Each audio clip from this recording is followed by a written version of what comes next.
होगा ये तुम भी तय नहीं करोगी। तुम ठीक हो?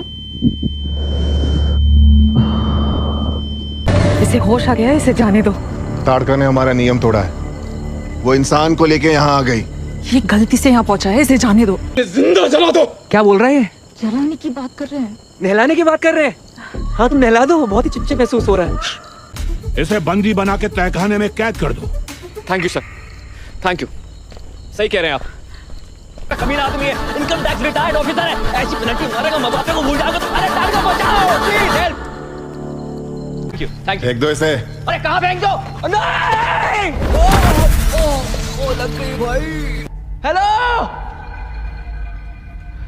सारे चले गए, कहाँ छोड़ दिया? फालतू चला तू भाई।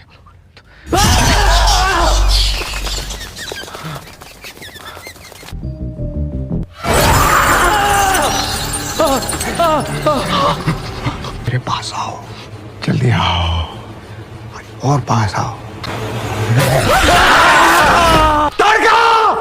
चलो।